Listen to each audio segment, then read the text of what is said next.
Hello, comrades, and welcome to episode number 223 for the Terminus podcast of the weeks of January 7th, 2024. I didn't intend to take a week off around New Year's, but I kind of did. I was busy. It's the holidays. Oopsie doopsie. Yeah, oopsie doopsie.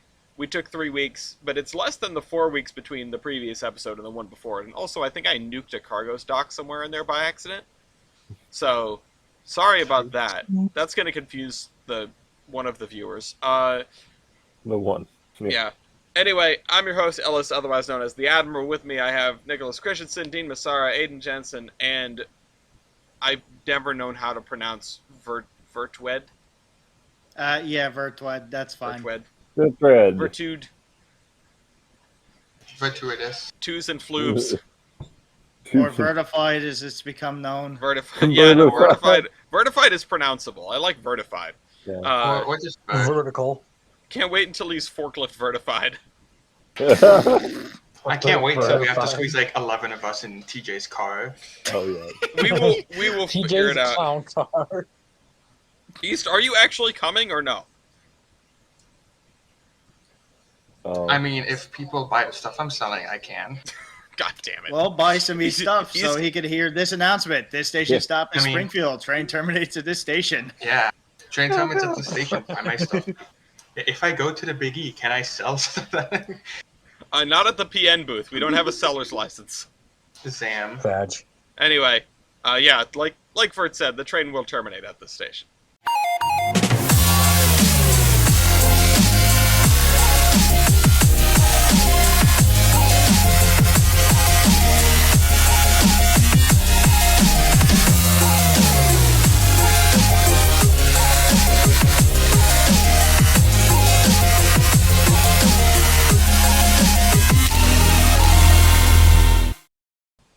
All right, so we're taking a look at the live camera at PU Tower in Phillipsburg, New Jersey. PU. And we're looking out to Phillipsburg Interlochen on the Lehigh Line, which connects between Norfolk Southern's portion of the Lehigh Line and the old Washington branch of the Lackawanna, operated by Chesapeake and Delaware. The Washington football branch. Yes. Anyway, I would like to start the show by saying everyone please excuse East for any outbursts. He is both pretending to not play OpenTTD and watching the football game. What? I'm So- totally not playing OpenTTD. Yeah, I am, however, watching the football game. I'm gonna go kick you off. I'm gonna go log into the server and kick you off. Anyway. Hey, listen, it takes about a decade to actually log into the game. Yeah, I know. It'll be a real punishment. Yeah. Anyway, speaking of punishments, BNSF might deserve one. They leaked. This is not that much, They comparatively leaked speaking. classified documents on the Wharton deployment? Yes, exactly. Say that. They leaked over 1,000 gallons of classified documents all the way across Montana, northern Montana. Just pissing all the way. The ultimate War Thunder Forum. Yeah, no, but yeah, they found a trail of intermittent fuel between West Glacier and Browning. I guess they just had a puncture in one of the locomotive fuel tanks. Oops. So they didn't find any quote concentrated releases beyond that 65-mile stretch of track. They're really not doing anything to prevent me from thinking, like, picturing this as just a locomotive taking a whiz. As it goes. Concentrated releases. That is a term. That is. That I'm sounds gonna use that next time I need to. nefarious. I'm gonna use that next time I need to put extra potpourri in the bathroom. I Concentrated made a releases. concentrated release. It's a biohazard.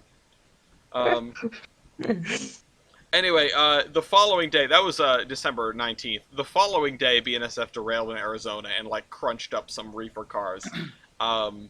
One locomotive and 21 cars derailed. No hazardous materials. In fact, it looks like, I can't tell, but it looks like the cars might have been empty. I cannot tell from this angle. But also hazardous materials in a reefer car is like when the apples go bad. Although Dean knows all about if you spill an entire carload of, say, Alfredo sauce. God damn it. Well, that wasn't the railroad's fault. No, it wasn't, but these things happen. It happened. And also, wasn't it near Memphis where the train got where the train hit the truckload of salsa. I Yeah, think no. Wait. No, wait. No, No, I think that was like out east, wasn't it? I don't know. Hold on. I think it was in Wait, hang on. It was in the Carolinas. I Okay, think. that's I've close got- enough for me. That's close enough for me. I've got a meme for it. Hold on. As you get Where is further it? from Boston, distances matter less. Bostonians singing they're the center of the fucking universe. That's because Americans would use everything but the metric system. This picture here. Number of Bostons away. This picture here. I'm glad everyone's in high spirits considering we're starting this at 8:30 at night on a Sunday. I will fall asleep halfway through. Milky is the only one with a distinct advantage. Yeah. The only. Anyway, I'm the western ground. this wreck just effed up like the Transcon and of course screwed over the Southwest Chief for 6 hours. Nothing new or groundbreaking there. Union Pacific had a derailment in Roanoke. It looks Roanoke, Texas. Sorry. It looks extremely tame. They derailed a locomotive and a car. I can't tell. It's a static camera of police lights flashing on the side of the locomotive, which is very clearly not on the tracks. That was January 2nd. So congratulations to Union Pacific on being the first Class 1 wreck of 2024. Hey. And then NS a few days later, not to be outdone, just set the train on fire in Springfield. Just straight up, just spontaneously combusted. Yeah. One of the General locomotives just explosion. smoke and fire pouring out of the cab. Ooh. This is what happens. This is what happens when you play Smells Like Kenosha on the Class 1s. Just This is the first podcast of 2024. Happy New Year, everyone. Yeah, Happy New Year, everyone. Let's yeah, decide really on happy New Year. Those are the only wrecks we have, so I feel like the contender, like there are no strong contenders, but the BNSF wreck messing up the Southwest Chief is like the only impact that anyone has. Yeah. So my initial vote goes there. Oh, and CPKC is still the current holder of the mantle. Should surprise nobody. Do we have any other votes for best wreck this time around? The fire. The fire? Yeah, the fire's pretty good. The fire has style. Okay, Yeah, so it's spicy. 2 for the fire, 3 for the fire? I would vote for the fire just because it gives me a spectacular sense of dread at work now. Actually, I changed my vote for the worst train with this week. Actually, my vote's for the Miami Dolphins defense. Oh, God. And, The Patriots would like a word. If the Jets were not just atrocious, they would have scored more than 9 points. Oh, wait, they did score more than 9 points because of a garbage time touchdown, but 9 points that mattered. Anyway, I rode the train today, just jumping right into local service. I rode the train today to see the Patriots play in the snow. Absolutely froze my butt off, but had fun. It was fun, even if the last game of the season, and if some sources are to believe the last game of Belichick's coaching career, I doubt that, is a loss to the Jets. If he was going to retire, he definitely won't now. You think he's going out on a He was intercepted! Yes. What did I say? I'm glad I warned everyone. Yep.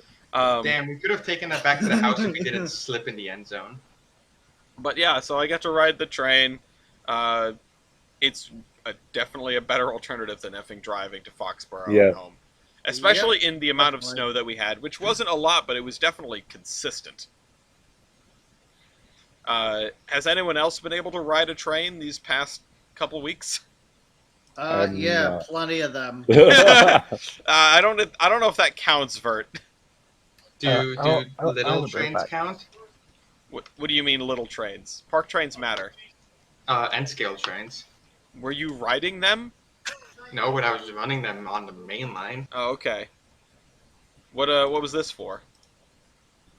So I got some new N-scale stuff in the mail.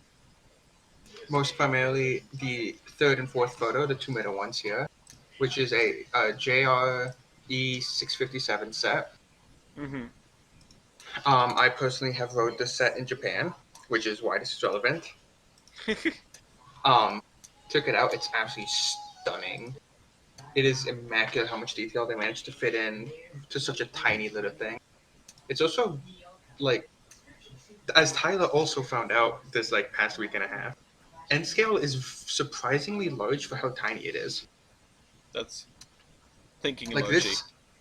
this N scale set of just 10 cars measures up to like 5.5 feet, I think. Well, it's 10 cars. Yeah. Yeah, but it's Yeah, 10 that's pretty. very tiny cars. Well, they're not that tiny. No, but they feel tiny. Well, damn. Damn. No, I'm sorry. They just Wow. That's what she said. size Yeah. does in fact matter here. But they are extremely fast and extremely beautiful. The purple and like pinkish red highlights just like really make the set. I see also you got, I also see a photo of C62 too. Yes, that is in fact a photo of C62 too, with Siebes' main central little 440. Oh, I wish if he was coming to the Big E, that's something that we could run on the PN modular. Just ping him 10 times. Yeah. And then he'll show up. We need to Whether or find not he wants to. we need to find a rare earth magnet to stick to the bottom of it so that the automation on the layout will detect it. Yeah. I asked what kind of magnets do we use for that, and the electrical engineer who set it up just looked at me and said, super magnets.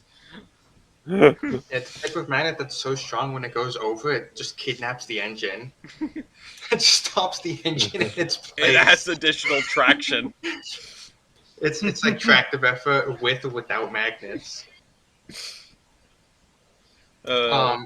And then the next photo is the contest I ran for about 5 inches before one of the coaches derailed and shorted out the entire layout. Yeah. Yes, perfect. Because brass coach. Yeah. Oh, man. Yeah. It do be that way. I'm sure Milky understands. Yeah. The thing is like, so 3 of these cars are Kato, and one of them's Tenchoto plastic. So there are, and they all use the same truck type. It's all like the standard Japanese express truck. Right. So there are plastic replacements for the trucks, and I have temporarily replaced the trucks on the brass cars with the plastic Kato trucks, just to see if it would fit, and they do fit. The issue is, no one in the Western Hemisphere sells those trucks anywhere. I mean, nothing has ever stopped you from buying from outside of the Western Hemisphere. Okay, the issue is that even in the Eastern Hemisphere, no one sells them online. So where do they sell them? On the moon? Yes. Yes. Not in the No, Western I've checked Hemisphere, not the Eastern I've checked- Hemisphere. I've checked the official Kato website, like in Japan, like the Japanese website. I've checked several hobby stores in Japan, and nothing has come up for the TR 47 1-505D, which is the truck name and the Kato name. So very sad. However, when I go back to Japan, once I gaslight Siebes into going with me, I will be buying some of the things, whether I find them or have to make them myself. As 3D print time. Yeah, I mean, Tyler is making them, but he's not making them in SolidWorks. I think he's making them in Blender. So, like, with enough begging and sending him buy links, maybe one day I'll get them. Yeah, we need to stop sending you by, the every conversation I've had with you is like, oh, you should do this thing, but no money, and then you're like, oh, look at all this stuff I bought on Buy. But speaking of which, the D51 should be here either tomorrow or the day after tomorrow. Good Tuesday. God. Has anyone else bought any trains lately? I mean, I bought a car. That's Yeah. not a train. That's actually bad. Yeah, so unfortunately I did not have any money to buy trains because one night driving home from work I hit a deer and the insurance company wrote off the car. Oh. Boo, Milky, boo. Yeah, so unfortunately that happened, but I did get a car that doesn't suck. I got a new Subaru Impreza. Very Oh my cool. God, you're gay? I need to ask, Yeah. why were we booing Milky? Because he said, oh dear. Okay, I expected that. All right, here's the point for Point. Milky. Yeah, I get the point. Limes. We don't have Limes, whiteboards, limes, so limes. Oh we don't yeah, have that's whiteboards, right. so I have to do it. That's right. I was in a heist video You that came were. out like Yeah. today. Yeah, it came out, I think, about 4 hours I'll ago. put that. I'll link that for the nobody who watches me but not heist. The it was I Me. finally got to tell the story of the bridge killing bridge, which is something I had been sitting on for a very long time. I actually wrote the script for it shortly after the New Orleans trip because I had been talking with Weibel about citation needed. And I was like, shoot, I could do something for that. And yeah, I'm so glad it finally made it to air. We recorded it when I was there in August. So yeah, go check that out. It's a great story. It's only a matter of time before Ella shows up on What Is Your Problem? I- Boston Molasses Massacre. Oh my god, no! The Boston Massacre was a bonus episode, or was a live episode. Yes, it was a live episode. It was and I can testify because I was there. It was their first live episode when they did it in Philadelphia. Oh, it's already out there. I mean, for the love of God, I bootlegged the other live show for the Discord server, for God's sake. But no, if I were to be on Well There's Your Problem, I would put together a Hoosick Tunnel episode, which I have been tempted to do anyway, just to assemble the thing and then try to put feelers out, and just be like, how do do you think Yeah. you think you could talk to those guys for me? But it would be, genuinely speaking, I don't think I would ever get on Well There's Your Problem, but it would be an honor. Milky, I noticed you have a lineup of I do. jurisdictions, so do you want to just bomb through those? Okay. So what I got first is Orf doing work on 197. Just some border work, and then they brought out on the turntable. That was about half a year ago now, but I just wanted to knock those out real quick. Saying that it was canon, it happened. It's canon. The Washington, Idaho, and Montana Railway Company is a thing, which I'm sure that I've said before, but I will say again. I didn't know about it. I did not know it was a thing. I saw that and I was like, wait, Bender, wait a minute. Yeah. So, for lack of Bender, I put under my jurisdictions because it's cool. And they have a great cast of characters that I've seen on Facebook for years. Yeah, check them out. Maui Near posted some videos of them repairing brasses on the 70, unflooding a bridge, doing more work on the 70, then more of a day-to-day video, and then they began work on Porter number 5, which is a Mikado. Remember number 5. Which actually started its life out here on the Colleton and Coast Railroad, which was a logging railroad out of Colleton, Oregon, that ran about 20 miles out towards Tillamook. And they stopped assisting after a big fire in 1933. So that's all from Maui News. Scenic Railroad. The big post story, in my opinion, is the Free Mall Railroad in Portland area. There's an entire free layout. 2,000 square foot. Good God. Built over the decades in Portland, Oregon. So if anyone wants... What is this? I see PRR engines on this. What is going on here? There are some vibes going on with this railroad. I do kind of want to see this. It's currently located in Portland, Oregon. It's 43, or it will consist of 43 modules. They do prefer that it goes to a public display. And yes, it's real. Yes, it's real. There was an update post about it. Homestead afterwards. real? Yeah, Homestead Guys, Oh, Dave Wheel, Seymour yeah. Homestead. That's actually a very nice layout. I do have It to is. say. Yeah, It's this an is really outrageously slick. nice. I wish I knew more about it. It just looks It- great. I mean, I see like It's a whole causeway outstanding. thing. I want it, but I do not have the room for it. However, if you do in the Northwest, I would be interested in helping out with it. Oh, yeah, if the person who ends up with this layout uh, happens to be one of our viewers, no, I suppose know. yeah. Let us know Yeah. because we will assist in any way we can, and by we I mean Milky's the only one within Yeah. 1,000 miles, but he'll probably show up. I will show up. I will drop everything. You get up, you put the lights up on the car, just like go go go. Yeah. Right.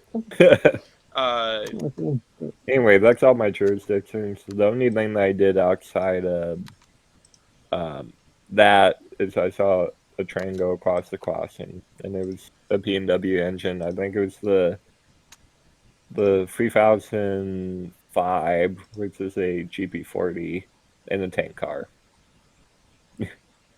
And then there was some dude that was trying to, get through. So he did this pass around, and it was weird. Dude was wilding to get over the crossing before before he was supposed to. It was weird. Anyway, that's it. all right, thank you, Milky. Thank you. Vert, you also have a bunch of stuff, so I do want to give you the spotlight for a second. Aside from, wait, why is all of your stuff up here? I kind of moved some things. Wait, what is your jurisdiction now? Well, it's anything New Jersey. What then why is MRL down here? Or what is your discussion topic then? All right. I don't know what Okay. you're doing, man. Sometimes I don't even know what I'm doing. Originally, what I was going to cover is the CNJ Gatehouse, which was just recently restored by the Railroad Museum of Pennsylvania. The original structure existed on Scott Street in Wilkes-Barre, Pennsylvania, but there were similar structures like this across the CNJ, especially in the state of New Jersey. I think one of the more notable locations that many people that have grown up in South Amboy, New Jersey, will remember is that there was a signal shanty like this right near South Amboy train station, and it did exist up until I believe the 1980s. The gates were still when the gates were made automatic there, and those gates were basically still in service, especially, and they were popular because that was where North Jersey coastline trains would swap from electric to diesel power. It was at the the URHS recreated that scene with the F40s and the specially wrapped Alp 46s as well. And to be honest, I added the other issues because it is related to just the stuff I've dealt with at work the last couple months. Mainly the Northeast Corridor line, the signal system basically took a dump, for lack of a better term. The computer system failed. The CTEX and the control centers basically lost all radio contact with everybody, and they could not tell who was who. So service was suspended for a while they tried to remedy the situation. So real. Yeah, hence life on the railroad. And of course, NJT, in previous episode, it was talked about Ricardo the Bull, who escaped a slaughterhouse somewhere in the eastern part of the Ironbound section of Newark, and ran around for a bit in Newark Penn Station, and apparently also got hit by a train at some point. Apparently I discovered that the bull that Ricardo did sustain a hit by a train at some point and just kind of rolled off it and I mean, yeah, I don't blame was still running around. But Ricardo is safe. He's at the He's at a animal sanctuary in the Skylands part Skylands part of New Jersey, up in Sussex County, and is part of a fundraiser to help him adjust to his new home. New Jersey Transit decided to sell a bunch of these Bull plushies, and apparently they got orders from pretty much around the world, I think, at this point, and half the proceeds will go to Ricardo's new home. And there is a rumor going around that the New York Red Bulls may also be involved at this point. In the transit briefs for the Railway Age, dated, I think, like the second week of December, it mentioned New Jersey Transit also decided to do, yet again, a blanket ban on all beverages for 2 straight weekends, the weekend of December 9th and then the weekend of December 16th, and that is because we have to deal with 2 separate SantaCons. The one on December 9th was the New York SantaCon, and then the one on December 16th is the even worse Hoboken SantaCon, which that SantaCon is notorious for being a bad day to work for New Jersey, to be working or about Hoboken, because it's just, it gets that rowdy and it gets that messy. And then at some point, I know it's Metro North, but it's the Port Jervis line, so it's New Jersey Transit territory. And this was a bizarre one. I did work this day, but basically, right around Campbell Hall, there's like no real road access other than from the platform and these little ramps that come from the road down to the right of way for the railroad. And apparently a car decided to careen right off one of these access ramps and land on its roof, and then subsequently got hit by a train. Oof. Oh my god. It basically snarled the whole Port Jervis line for about a couple hours, and I did hear secondary reports that driver was definitely not stone cold sober while behind the wheel.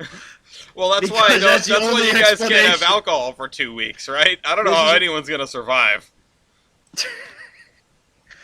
Because they just drink it all on New Year's. That's why everybody avoids working New Year's. But yeah, that's everything. That's your chaos at the transit agency that shall not be named. That you definitely do not work for. Totally not. Vertas are undercover. Anyway, all right. Is there anything else we want to? Is there anything else we want to jump into in our jurisdictions, or anything else we need to share? I quickly want to share the rail fanning pics, if you don't mind. Yeah, absolutely. Go ahead. So the first picture in the lot of is a trio of NSGP60s, and I think this is my first time ever actually seeing GP60s. Nice. Oh wow. The next photo is FEC 98. It's been stolen by the Savannah in Atlanta and given an inch-thick tire. The next photo is a very strange interchange job with NS and UP, where it was an SD40 and an SD60E pulling back. So you see the tracks that curve off to the right? Yeah. The train came in with 7 UP engines on that track, hooked just past there, and it's ran these 2 SDs out, hooked up to the back of the train, and towed it all the way back to the yard. Interesting. It was very strange event. And then the second and last photo is of a CSX train down here, with EMD leader, which is quite rare for CSX down here because all we get are Vivos. And we have 4-axle power for him. Yay, 4-axle power. 4-axle power. And that's pretty much everything I've done over the past God knows how long it's been. All right. Oh, whoops! I didn't grab the last images. 1 second. CSX. and also, oh, that opened in the wrong window. Please open over there. And more CSX with the 4-axle power. I tried to do some rail fanning. I heard a horn in the distance while I was with Gloria at their grandmother's house, and I was like, huh? Because it was a Saturday night, and they don't run WOTA on Saturday nights. So I was like, what the hell is that? Anyway. Alright, well, if that brings us to the end of local service, that means it's time for... Thank you. In one corner, we have the CNJ, what is it, the H1? Yeah, it is the the H1. H-1. It is a Hudson commute tank. And in the other corner, we have the CN, Canadian National, X10A, which is also a Hudson commute tank. It is the one in the... it's the one at Steamtown. Well, it's one of those locomotives is the one at Steamtown. Poor old 47. So, Milky will be representing this Canadian National, and Vert, of course, will be representing the CNJ. Can I have photos, please? I am grabbing pic. Ideally, one of 47, not in its very sad state. Well, I'm grabbing one of the one in Canada. Yes, thank you. Because the one in Canada is... But Milky, think of the style points. But at the same time, Brown, Weason with the ICP woman. Shoot. But it's also just better condition, and you can... I think it's in the same place as the Selkirk, too. The Selkirk and the one of those other locomotives, I think it was the Mountain type that that AJ had, looked like they were just parked in the middle of nowhere. I know Canada is a large place, but it didn't even look like they were in museums. It looked like they were left in fields in the middle of the Canadian plains, with the mountains in the far distance and nothing in between. It was just the photos. But... just like the those what was it? The Canadian the old New York Elevated Railway Company locomotives that were just left in a field in Alaska. Yeah. In Maine. Sad. In Maine. Every day I wake up. 2 of the surviving New York Central steam engines are in the forest in Maine. Yeah, that's a very interesting and fun fact that I did not realize the Eagle Lake locomotives were both ex-New York Central. When I learned that, I was very confused. Guys, there's a Niagara buried under the Ennis mainland in New York. Guys! The Eagle Lake, the Eagle Lake Railroad actually tried to buy a Niagara, but when they brought it across the lake to deliver it, it fell through, and it's down there. It's in better condition than the one outside. Yeah, it's sunken into the mud. Yeah, like the PRR locomotives, like underneath. I keep seeing this video talking about that J1 beneath Pitcairn, Pennsylvania, or some shit. Yeah. Wild. All right, so shall we? Yeah. So to the other hosts on this show, if we can peel ourselves away from the absurd conversation going on. Two are using his legs. And the football game.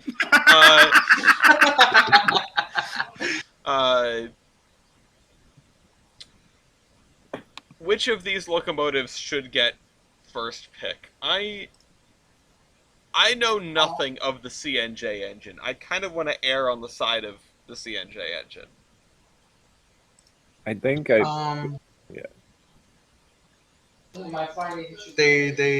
cannot concernably tell the difference between these two just looking at them. Okay. Except for the fact that the 47 has super really wide gaps in between its drivers, and I don't like that, so I'm gonna go for the CJ. Okay, so Vert, you get first pick here. What's your stat call? Firebox area. Oh no.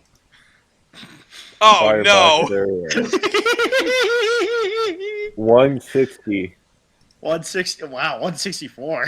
Oh, Oh, okay, fuck it. okay. It's not. Well, that's not usually where certain aspects come out. Yeah, Vert. Great area. 47. 68.26. Yep. Yeah, okay, That- there it is. There it is. So you can burn dirt. Yep. All right. Touchdown! God damn it. God.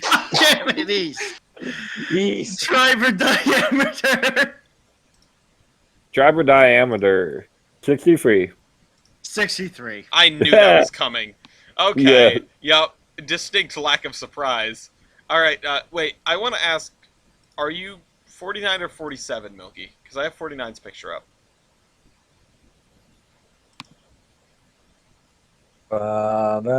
49. Okay. Yeah. All right. I wanted to give 47s for, For the in sake of case- it. Profile. in case someone thought that 49s wasn't good enough. No, it's fine. It's not Right. perfect, but it's a pretty good. Like, it's a trading card worthy photo. If the thing wasn't Okay. so damn dusty, it looks like it's covered in just Yeah. somebody needs to take. It looks like a Guns? Cuban smuggling plane had a failure above the locomotive. I thought you were going to say a Cuban Missile Crisis. Yeah, they had a real missile crisis above the locomotive. Yeah, the missile was just carrying cocaine. It's Anyway, accident. And second What did I suburban just come back pancakes have been to? uh, transacted. don't you should have know. known the whole. Just Yeah. skill issue. We won't tell. You'll find out when Yeah, you're it's older. true. Um, Yeah. If we're talking about cocaine, like I don't want to Minimum get weight of whale. Minimum weight of rail. Minimum weight of rail 91. 81. Hey, okay. Milky gets a point. Okay, it's 1-2. Milky. Weight on drivers. Weight on drivers 163,500. 146,000. Okay, Even. 2-2. Milky. Engine weight. 291,700. 275,000 even. Okay. Total engine and tender weight. None. We know what it is. Can I have the engine Yep. weight again, please? Yeah, right. 291,700. Can we get the total? 75K. Wait a second. Did you just say 75K? No, I said 275K. Okay. The two, my brain didn't process it. I was about to be like, is this thing 2 foot? Yeah, it's a This was 2 foot, like 2 a foot. 2 foot Hudson tank. Or sorry, a Reed tank. You said Hudson. It's like the get B. back. Danielle 30-inch Northerner. Yeah, it's like, oh my god, did they like reasonably gauge this thing? Are you looking at the right stat sheet? High pressure cylinders. 21 by 26. Damn, same. Okay. Oh my god. All I right, thought with Bert's- that extra driving wheel distance that there might be. All right, Bigger next. cylinder. Next. Okay, I guess it's my ball. Yes. So I'll do tubes. Tubes. I think you mean flubes. Oops. Okay, tubes. 191 2-inch diameter. 202 at 2-inch diameter. Okay, I was gonna say if that was the same, I was gonna start getting really concerned. Flues. 26 5.375 diameter. 32 at 5.375. Yep. Okay, so that's 2 points for the H1. Now it's 4-4. All right. Evaporated heating surface. 1786, one number from greatness. 1923. Okay, 5 points. Superheating surface. 342. 430. Okay, 6 Combined to 4. heating surface. Combined heating surface. That'd be 2128. 2353. All right. Evaporative heating surface divided by solar volume. 171.40. 184.55. Marginally better. 8-4. Okay.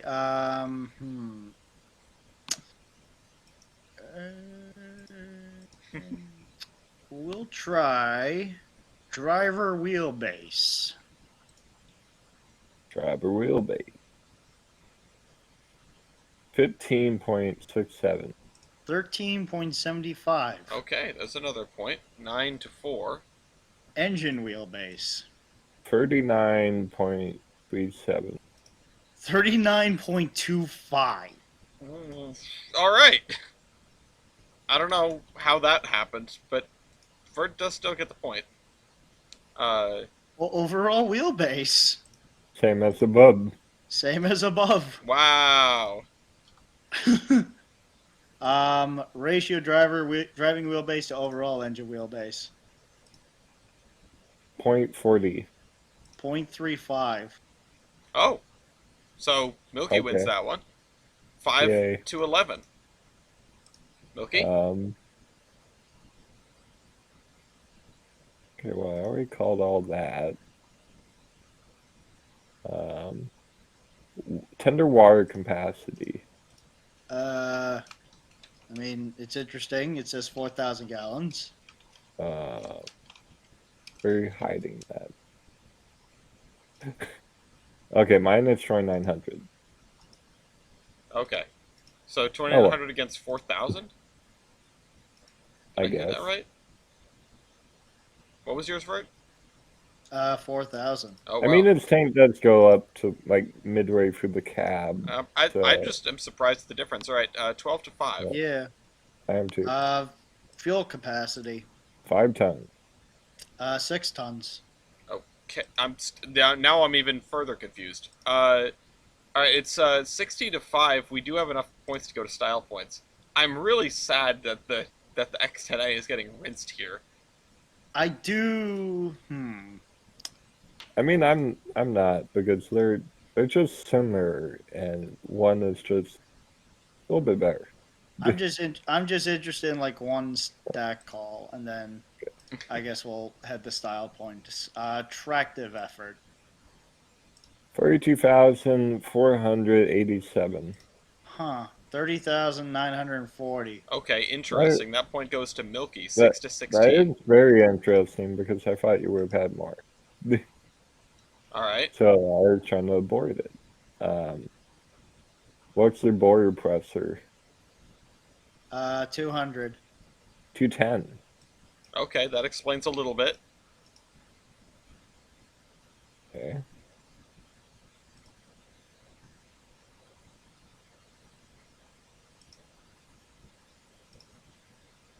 Power MT. Power MT 539.14. 542.97. That's very close, but you still take it. 8-16.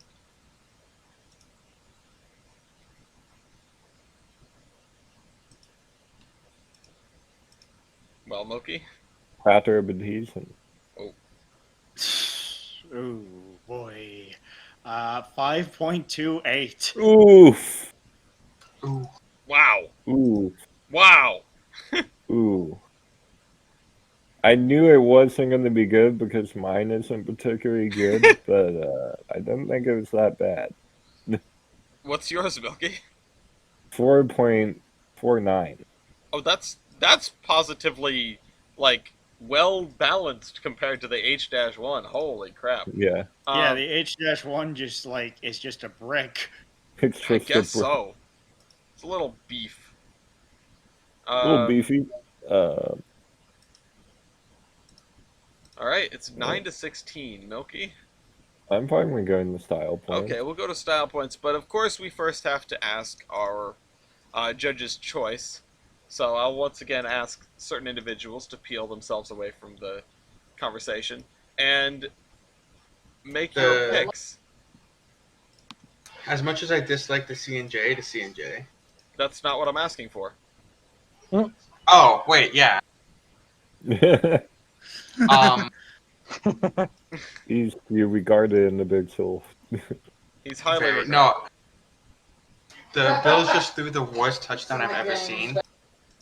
He threw the ball at the 10-yard line. It bounced off a Dolphins player's head, went about 60 feet in the air, and was caught with about an inch left in the end zone.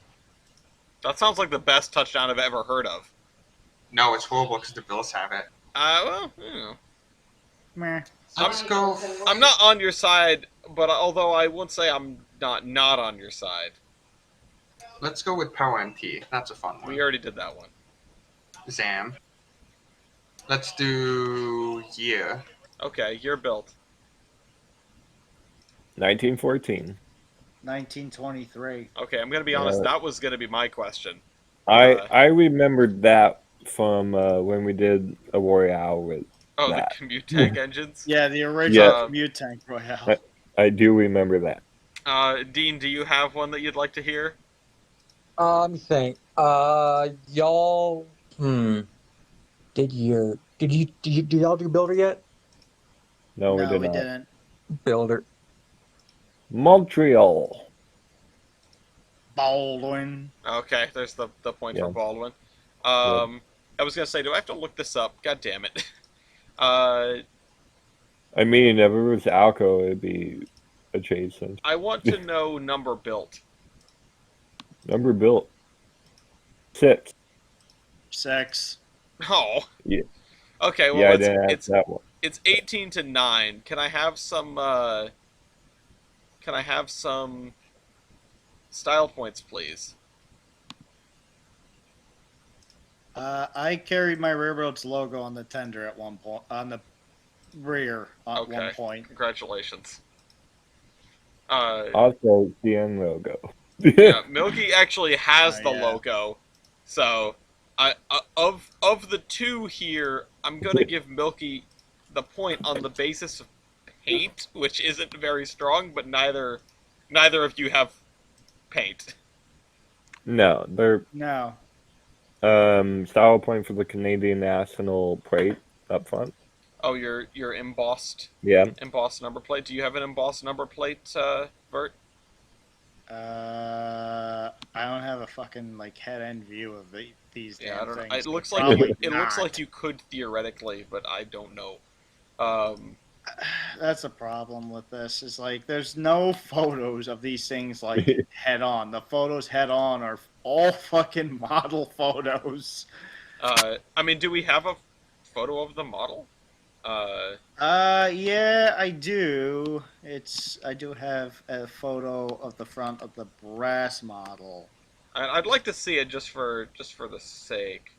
I mean, it's probably some kind of embossed number plate, so I'll call it a wash. All-weather cab. I think you. I have that Right. too. Yeah, you do both Okay. have that. Okay. Commute tank sort of helps the tank engine Yeah, vibes. it definitely does. What else? What else have you two got? Do you have a mass-produced model? I Ooh, that's a good question. I think you Good must, but I don't know. model. I have a trains model. That but- is a point. Do you have Yeah, a trains that's model, valid. Vert? And I'm pretty sure I do not. Okay, give that point to. I don't. I guess the X10A doesn't have a. No, the best Mass model I can produced. find of it is in Lego. Which Yeah. I Oh my also have a God. Lego model of. I should have stuck with that photo. Okay, I do have a brass model, which Okay, so you I get the do. point for that. Milky gets the point for the trains model. I mean, I also have brass. Oh, you do have Oh a my brass God. model? Okay, I Actually, Okay. wait. Hold up. I It's- didn't see one when I looked it up. It's me masquerading as him. Yeah, Oh, they're just repainted C and J one. oh, that doesn't count. Okay, There was an that attempt. just makes it better. But You both have knuckles, electricity, polling pockets. You both have lighted number boards. You both have feed this- water heater. the C&J thing looks like it has opening windows. I would I hope. got. Eh, Oh, I mean, No, I like on the hope so. side. Like, oh, I guess on the 47, I guess they maybe can. Yeah. But it looks like it's 4 panes instead of 2. 'Cause 47 has doors. I don't know if that's been called already. it hasn't Yeah. been, and I can't tell if there are doors on the The- 230. yeah. There are cab doors. There are cab doors on the other models. Like on the Like, front of the cab. Well, on the side.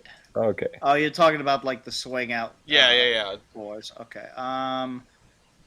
I'm not 100% sure because again, there's not a good view of the front of these fucking Yeah, things. all right. I mean, I'll give the cab doors point to the X10A. Not that it's going to matter. It's 12 to 19. Do we have anything else, particularly for the X10A? Rearward visibility.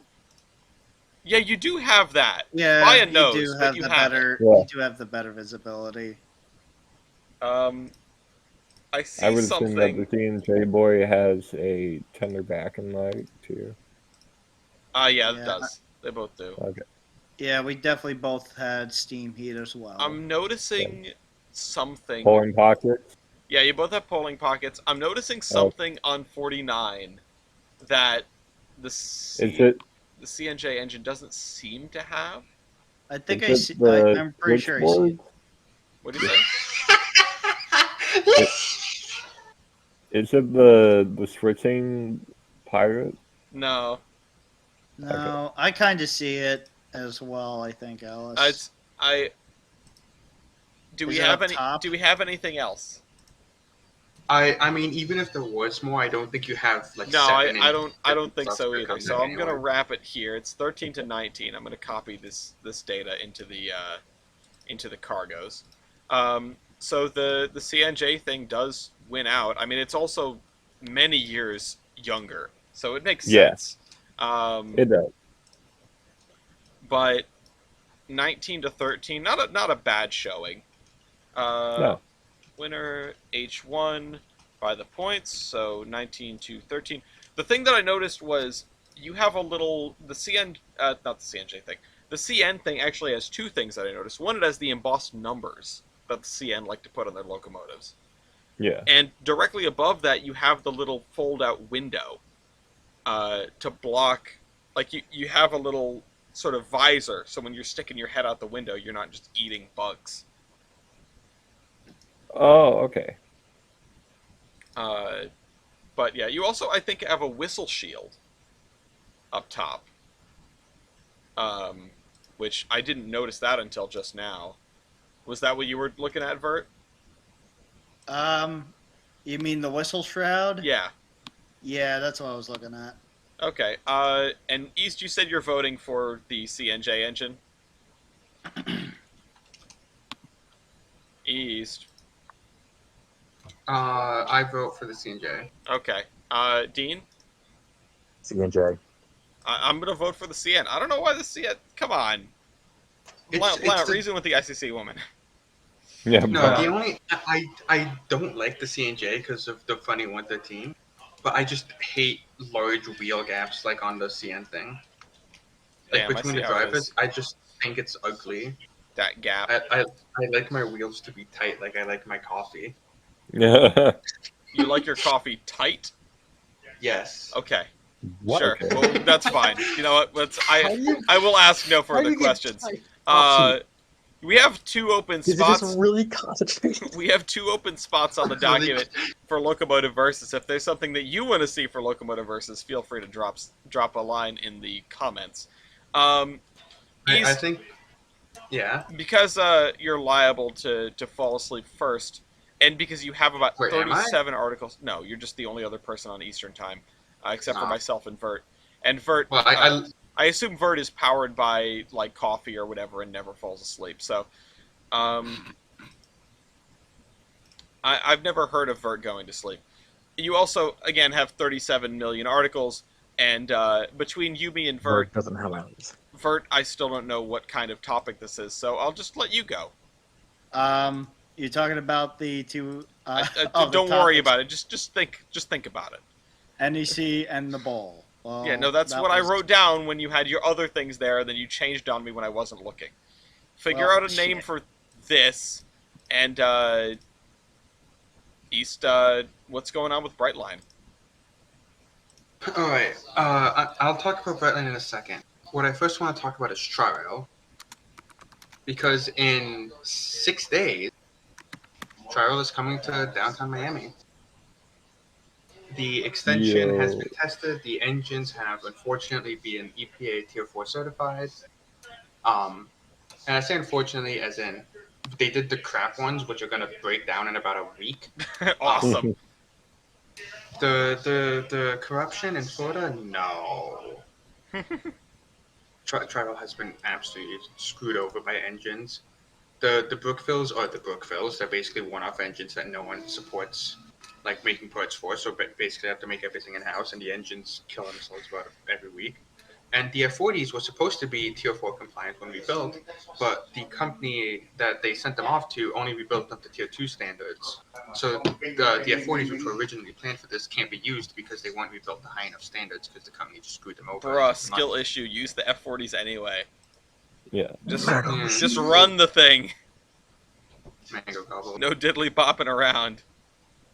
Or diddly bopping around. To go along with going to Miami Central, they debuted a new paint scheme, which is questionable. Oh no, they did. Hold on, I gotta see this. Is there a picture of this? I can get it for you, yeah. Okay, I'm ready to see. I'm ready to see something terrible.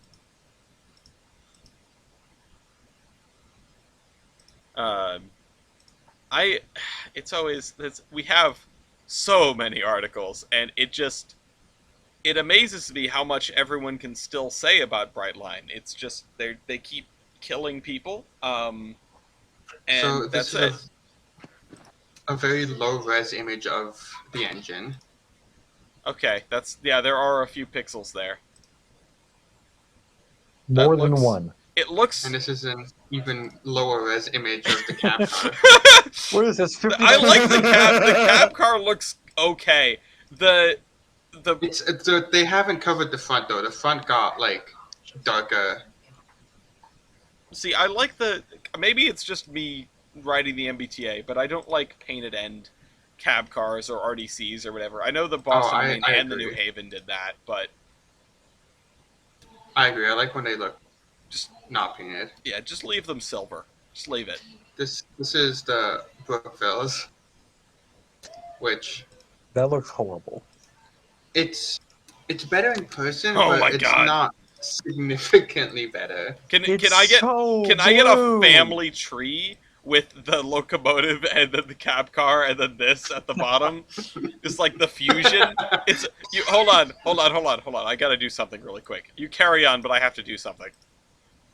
Here's a higher res image of the. No, I'm using the little one. No, I That's know, just- but Why does the high-res image look like it's trying to threaten me through my computer screen? no, it's giving you the no bitches. No, but No, it's just very threatening for some reason. All right. Hold on. I have what you need, which this is going to be, So you take this, and you take this. And you take the moon, and you take Yeah. the... There we go! And you take the... You take the locomotive, you take the cab car, and then you grab one of these bad And boys. you mush it all together, and you turn yourself around. Polymerization. Yeah, and then you get the cab car with the pointy end. With the Hyundais. Yeah. Yeah. Anyway, Also horrible investments. well, They should have just stuck with... I mean, to be fair, the only reason they still have the Bombardiers is because Bombardier does free maintenance on them. If they keep, I think it's 10 or 12 in service, they get free maintenance on all of their fleet from Bombardier, so... that's pretty cool. and if you take them to a different maintenance shop, they shut down. Oh wait, sorry, different company. Exactly. Anyway, so yeah, so Now for the... Tri-Rails in a way. Are they doing anything other than repainting locomotives? Except for the downtown extension, no. Okay. Well, They're probably still using duct tape to fix rails, but that's a different issue. Wait, what? Yeah, it was a whole thing like 7 or 8 years ago that it was found out that instead of doing proper rail maintenance, they just duct taped the ties down. What? Typical Florida stuff. Anyway, sticking in Florida but going slightly faster than Farrell could ever imagine to go. Bam! Ah, that's loud! I can't. How the fuck do I pause this? How the fuck do I pause this? You don't. Sorry. It Sorry, was you an have autoplay, to. but it was. So Brightline and Tampa and the I-4 corridor, the worst highway known to man, have Debatably. are coming. I mean, that one video of that one YouTuber who does his one thing. When you do- So Tampa is very happy with how Brightline is performing, and is actually like really excited about Brightline to the point where they're like actively donating land to Brightline to build their stations in downtown instead of Brightline having to buy it and whatnot. And Tampa officials in Hillsborough County made a stop to Orlando to see how Brightline works.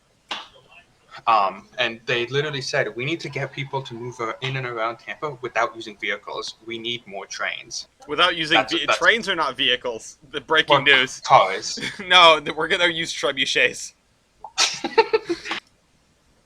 We're gonna ride some dolphins. Yeah, and everyone's talking Wait, about how yeah. good it's gonna. Wait, sorry. If a train isn't a vehicle, what is a porter gun? It is. I mean, It's a it's a porta train gun. cannon. Yeah, train cannon. Duh. Mm-hmm. So after the meeting, they proposed a Senate bill on Wednesday, which would set aside a 40-foot wide rail corridor within the right-of-way from I-4 to Orlando from Tampa, if passed in the 2024 legislative session, which would basically be giving Brightline the median of I-4 from Orlando to Tampa, which would basically just accelerate the building process from like 2030 to like 2027 maybe. Wow. Yes, built. Oh yeah. And also it'd pretty much be for free. See, which would sometimes a also little help. bit of corruption is okay. Yeah, we love a little bit of corruption. Speaking of corruption, touchdown! The FRA considered waiving some American requirements for Brightline West. So we're going to be jumping all over because these things are not in any specific order. Yeah, they're in the order we received them, so they're in Yeah. a catastrophic jumble And I'm not of going to spend like articles. 10 minutes trying to rearrange it. But the FRA is seeking comments on whether they want to waive Buy American restrictions. Yep.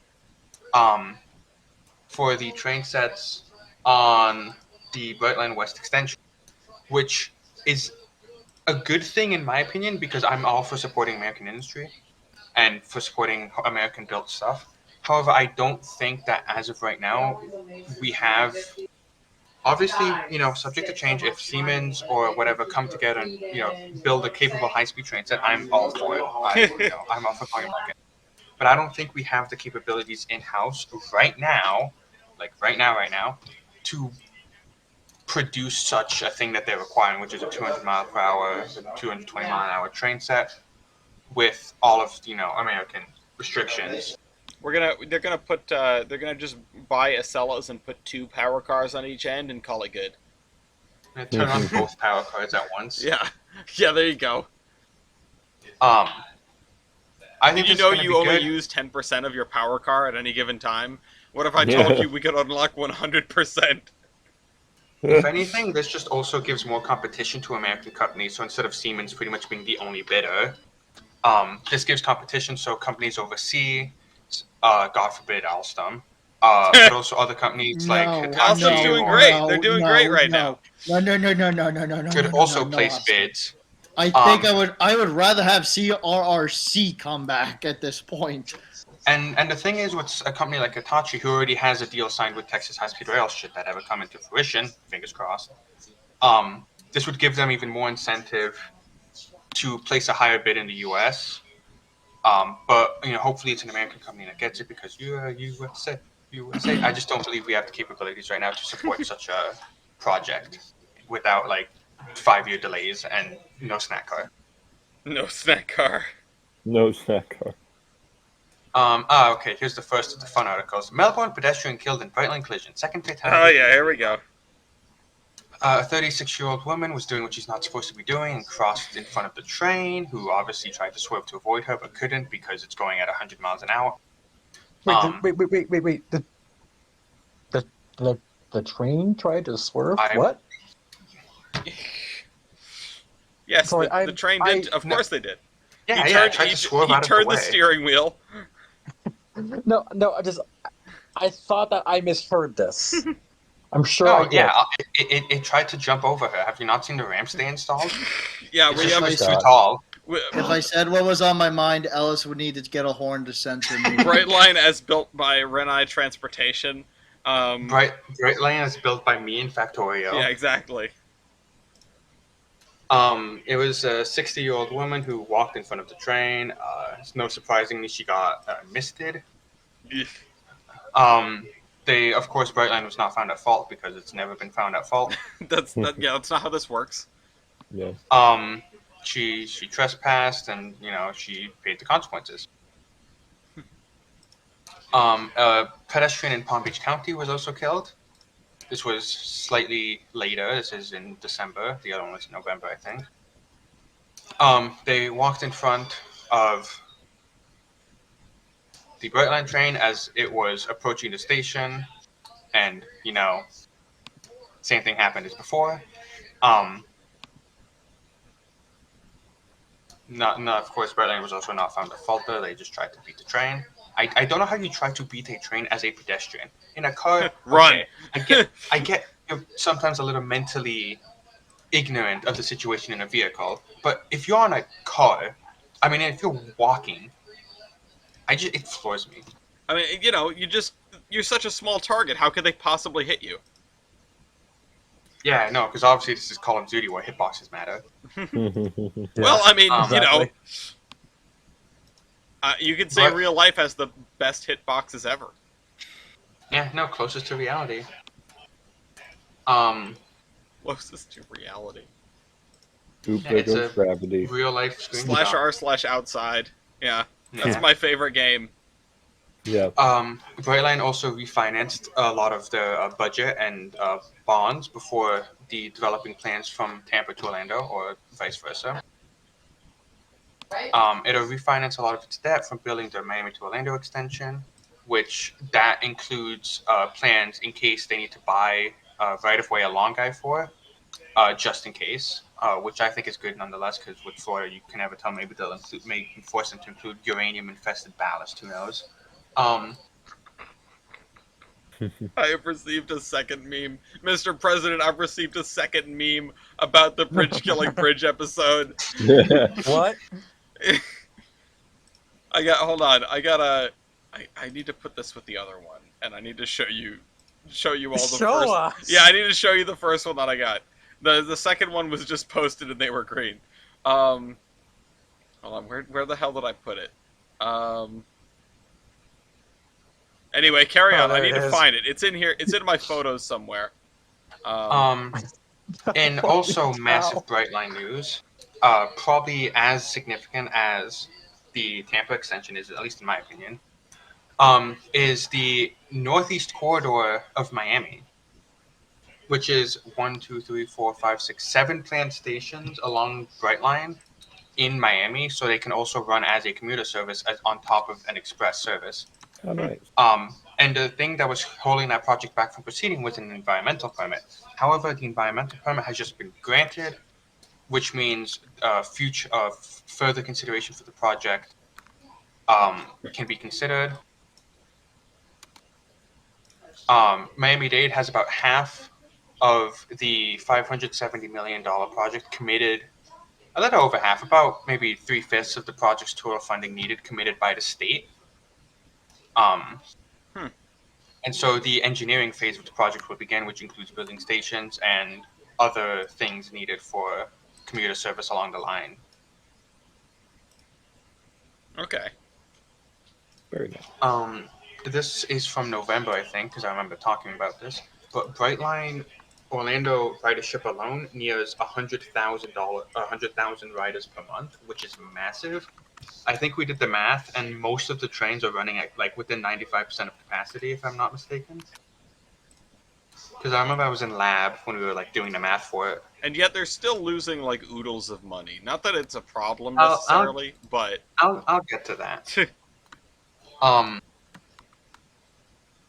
So a total of 993,000 road the Orlando extension in November, which is up from the 80,000 in October, so an extra about 13,000 passengers rode. Over the first 70 days, almost 200,000 passengers have been recorded. The average long distance ticket price is $90. Jesus Christ. I mean, to be fair, it is expensive in my opinion, but that's the average price. That's including the first class ticket, which I think is like $125. what does Yeah. first class get you? Free drinks? It gets you access to the lounge, free snacks, free drinks, free bar, Boy, wicker bar. wide seats, free access to any of the food or snacks served on the train. So you can get like 17 Cokes if you want. I don't think it's particularly worth it. At least when I've ridden it, I only rode from Fort Lauderdale to Miami. But also the Fort Lauderdale to West Palm tickets, I think, still sell for $10 to $15, depending on how early in advance you book it. Well, So it's see, just the I feel like the worth depends on how many drinks and snacks you have. yeah. Like if you just sit, get your first class ticket and then it's an open bar, just get sloshed. Yeah. no, literally in the stations in Miami and Fort Lauderdale and West Palm, at least, I know it's just literally an open bar. Nice. Like it's self-serve as well. You can just self-serve.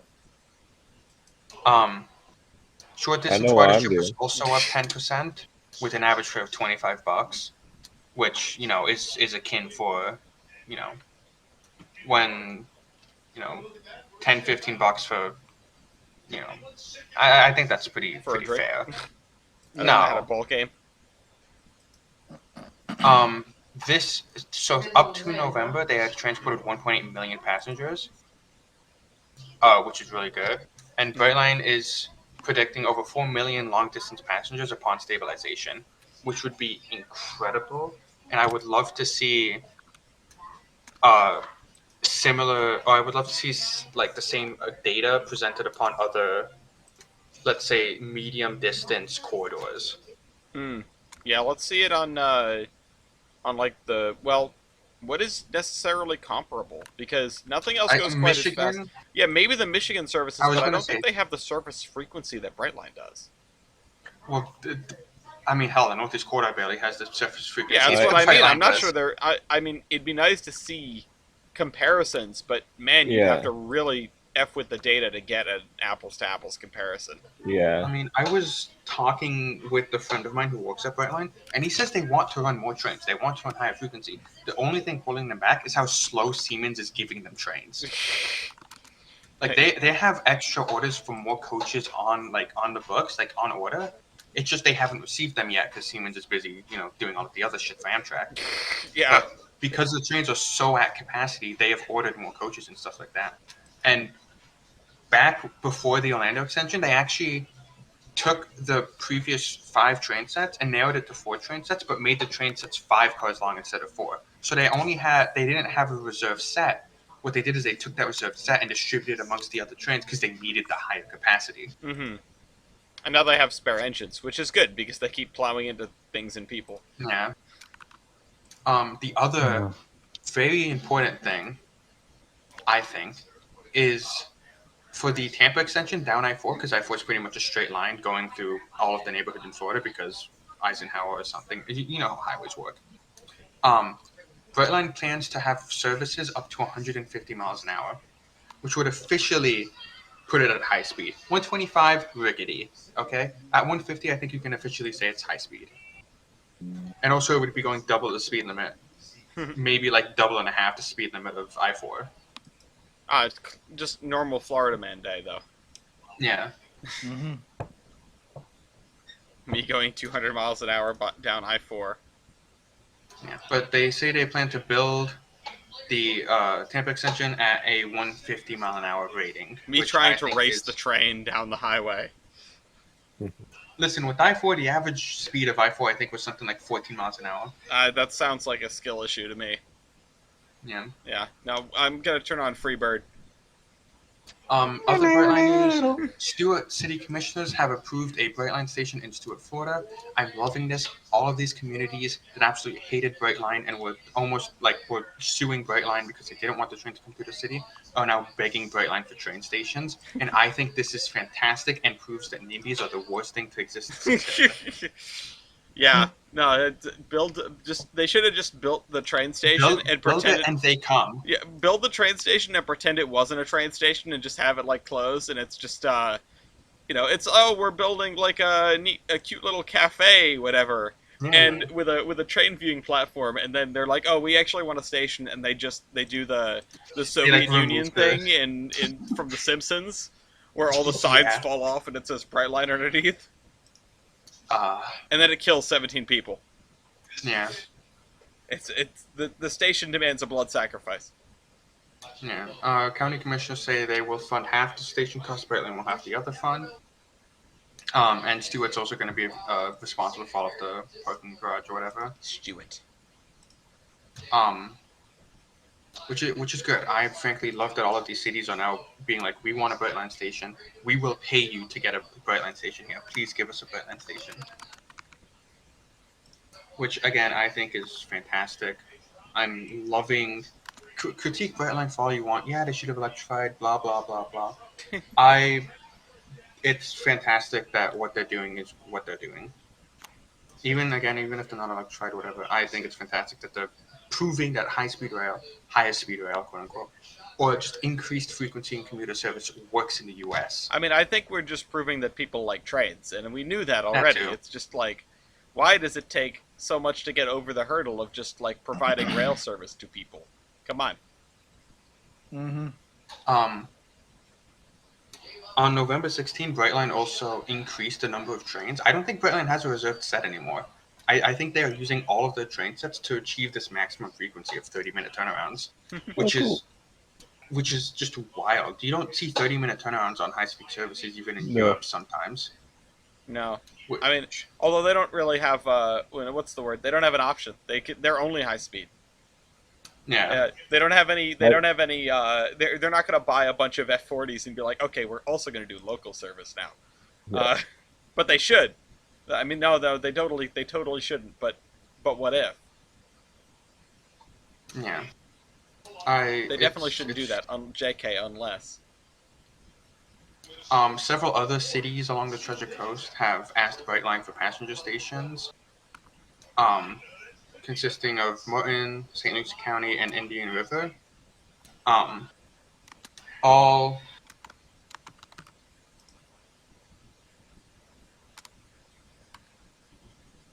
Let's go! The Bills just choked. Yeah. On. So it's just went to halftime. They had no timeouts left. He threw it at they threw it and he caught it at the one, but the Dolphins player just smacked him right before he got into the end zone, and they couldn't get the snap off before half. Oh wow, that's close.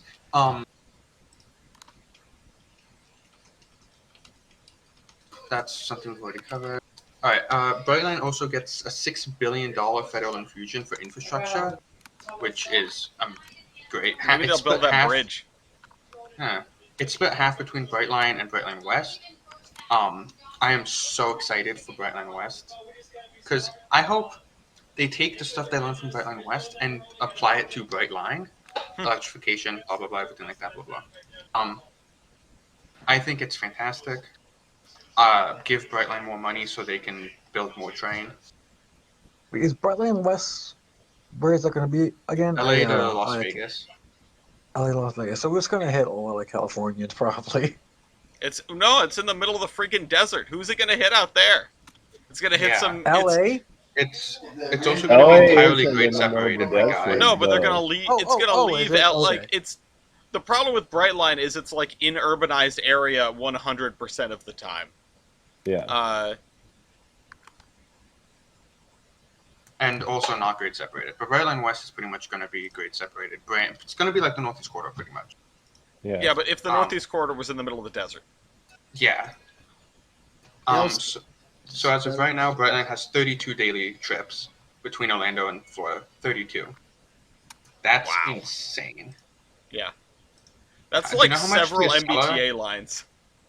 Yeah. Do you know how much like the Acela like runs a day Not many. between like X and Y? No, not many. Although, in fairness, to run the whole route of the Acela takes like 7 hours. So, No, I know. you know, But, if they yeah. wanted to have, maximum capacity, it would still be way, way less, even if they had twice as many train sets, or, even though they have twice as many train sets as Brightline. Yeah. I don't know how many Acelas in one direction, but Right. I would have to imagine somewhere around 10. It's not 32 in one It's direction. definitely not. That's 64 trains a day. That's just wild. Yeah, and only on a handful of train sets, too. That's some good logistics. Yeah, turnaround times have got to be like 5 minutes or something at stations. Because I mean, they only stop. Like they make you like, so in Brightline you have the lounge, which is either above the tracks or next to the tracks, but they make you get out onto the platform like 3 minutes before the train comes. So it's literally you get on, you let people off, you get on, and the train doesn't sit there for more than a minute, I think. Well, I feel like most... I mean, the MBTA certainly does that. I mean, but- to be fair, what I'm used to down here is Amtrak, which will go into the station, sit there for 30 minutes, and then leave after P42 like catches fire. Yeah. Well, the long-distance services are a different beast, that's for sure. Anyway, are we out the other side of the... We've still got 1, 2, 3, 4, 5, 6, 7 articles. Okay, well, Oh my you're, God. But you're I've at been- time, so only say Yeah, the I important think it's time ones. to wrap No, up. I've been skipping a lot of the articles. I don't believe that you. are like I skipped like 5 or 6. I'm skipping that one. Inland Empire Leader celebrates. I don't know what this is. Something about the Las Vegas station proposal. Yay, proposal. The Las Vegas. That I don't care about. That's That I've already something. talked about. The STB approves Brightline West high-speed rail modifications across Cajon Pass. Kajan. Yeah. Hey, Cajun. John. This basically just says, yeah, let them tunnel through the mountain. Nice. Follow the highway. The And then the the last Alameda article- Weehawken and Brightline Tunnel. The last article, which is a Reddit article, is Brightline reports 192 million net loss in the first 9 months of 2023. It's all in. It's all in lawsuits. Just kidding. Now that may seem bad, but it isn't actually.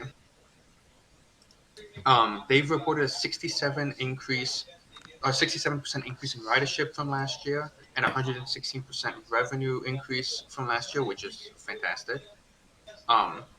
And most of that $192 million loss comes from the Orlando extension being built. Understand. Brightline is scheduled to pay off $1.5 billion in bonds over the next 4 years, and another $5.5 billion to be paid off or after the next 4 years after that. So 2020 first is by 2027, and next is by 3031. Brightline currently has $5 billion in asset liabilities. The Orlando service has increased total revenue year over year by 164% to $79 million. Okay. Which, considering the fact that with all that construction, they managed to make like 71 million back of the 192 million loss, is, fantastic. Yeah. Oh, and the other 2 cities are Fort Pierce and St. Lucie also requested Brightline stations. All right. So that is Some all. Brightline stations. Mango Gobble. Anyway. Now, time to read up on for FOMAs, the 77 message. Yeah. Any other things? No, I do want to go through the short single articles. Dean has the only instance of police not showing up to give a rail fan trouble to poor results. Yeah. So, someone who I'm acquainted with, I'm not a friend of, but he's like I know him. He was shot last month. While he was rail fanning, and they caught the guy. Oh, Uh, good. Was it the what? Sorry, go ahead. What happened to the fella who was shot? Was he? He's fine, Oh, okay, good. actually. I had no idea if he survived or not. Yeah, Yeah, I no, he's fine. I wanted you to Sorry, open with. I was I hoping should you have would said open that. with that. I was just like, oh yeah, god, I was hoping that you I'm were gonna try gonna to lighten explain the about mood that. because Dean's about to say someone effing died. Yeah, No, he's dead. He's 15 feet underground. No, but no, he's fine. He's he's up and fine. He's up and running. There's really nothing wrong with him now that I can think of, aside from some scarring. But other than that, yeah, he's doing fine. But they caught the guy, Stephen Painter, which is a name.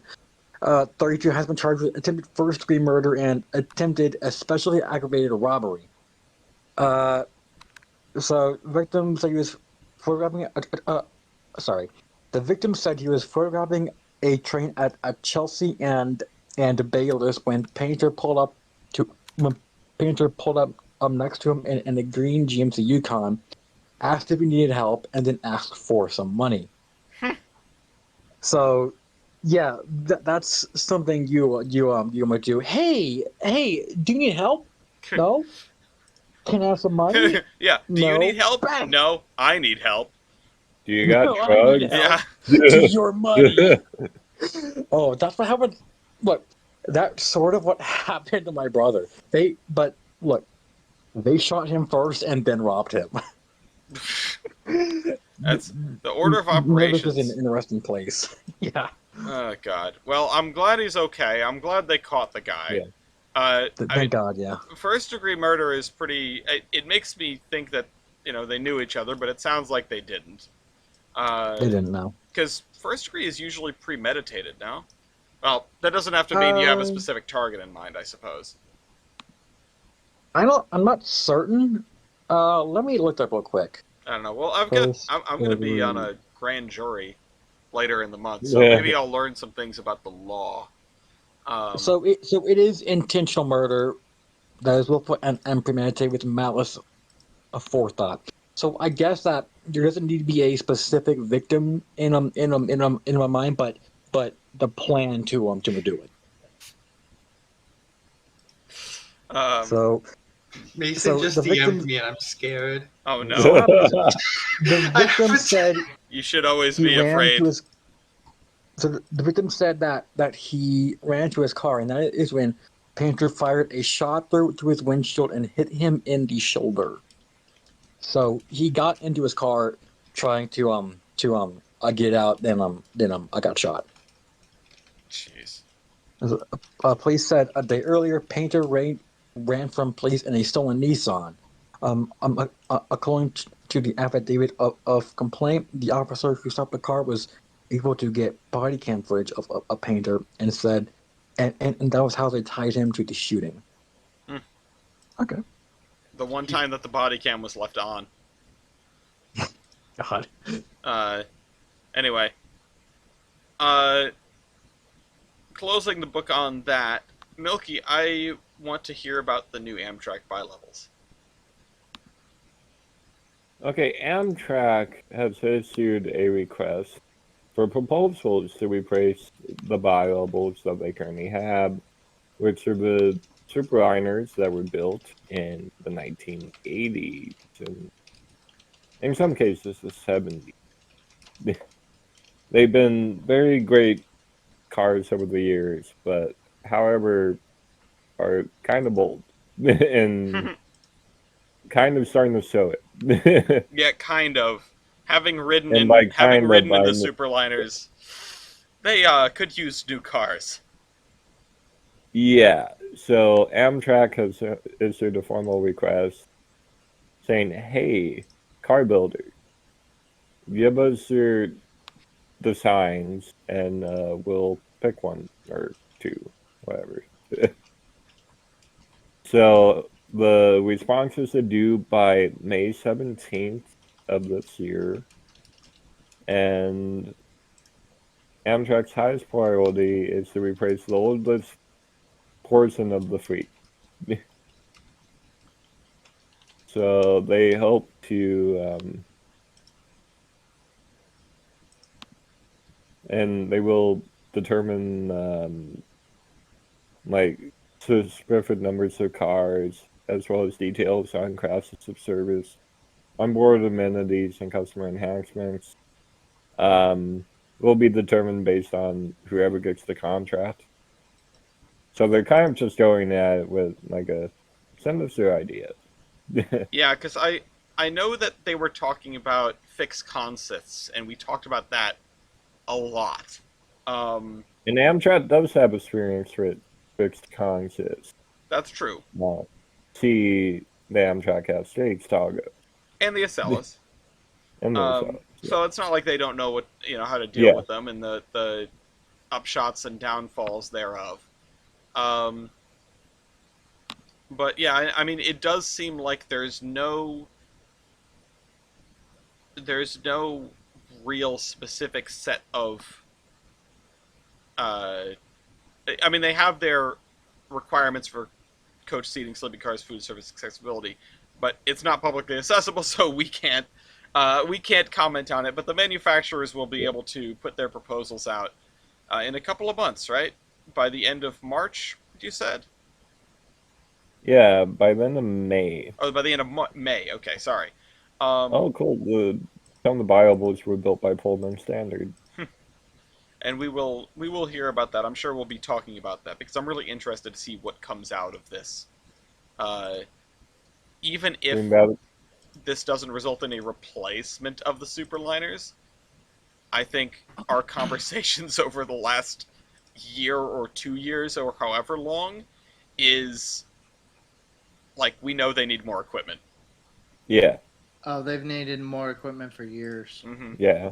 I know that one of their big deals for this year is getting like several dozen cars that have been out of service back into service. So they're trying to chip away at that backlog because they need the capacity. Like, they need the capacity extraordinarily badly. They're selling out trains left, right, and center. It's not, it's the Amtrak issues aren't a matter of nobody's taking the train. I mean, it's a good problem to have, but reminds me of Brightline. Anyway, yeah. So before I go on to mine, Vert, have you figured out what exactly it is that you're talking about? Basically these three things. At the end of 2023, we lost yet another major player that's not quite a Class 1, but it's been like the top tier Class 2 I have a meme for in this. terms Yeah. of I have a meme for this. revenue. So Montana Rail Link's lease ran up. The lease was bought out by BNSF, and all their operations were taken over by the BNSF Railway. The Washington companies announced the agreement was made almost 2 years ago, back in 2021, and all the employees and the equipment are to be have been transitioned over to BNSF.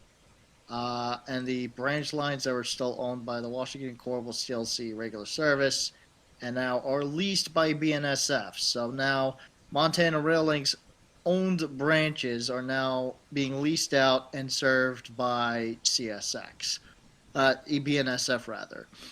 Yeah.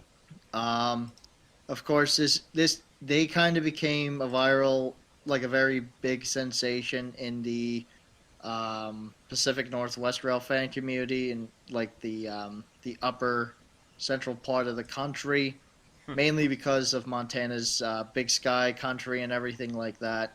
I do know a engineer that does work in that region for BNSF, and I'm pretty sure he pretty much loves working in the environment, even as brutal as Class 1 freight railroading can be. And that's the first item. The second item is going to be, of course, the East Broad Top, who Yay. at the end of 2023 declared step 1 of the restoration of the East Broad Top complete. I declare step 1. They declared basically their video wrapped up basically what is essentially a milestone year for the revival of the East Broad Top. They've gotten fully back to Colgate Grove. Steam officially returned back in February. It was all covered by videos of from varying people of all over that came from all over the country. Heck, I even made a video and I recorded it. I recorded basically a long stretch of like of at least 200 people on 522 near the Runk Road Bridge. Oh my god. Waiting for the first run. It's in it. It's called Steam Returns to the East Broad Top. The YouTube account is Rushes11. Go check it out. And basically, what the East Broad Top has been teasing is the next engine to be restored is going to be number 15. Burger That's King gonna foot lettuce. That's of course going to be tentative with all the logistics that come with trying to restore a steam locomotive in the 21st century. The most exciting leg, probably that everybody is looking forward to, is the restoration of rail service further south. Basically, right as of right now, even as we speak, the East Broad Top and the Friends of East Broad Top are rebuilding the track wherever they can, south of Rock Hill and Orbisonia, heading towards their first major goal, which is going to be Saltillo, and eventually there is definitely a realistic possibility that the railroad can get all the way back to Robertsdale. You got to keep in mind, these are places that have not seen a train since April 1956, when the railroad ceased when the East Broad Top ceased common carrier operations. I need to get down there. I need to go to the East Broad Top.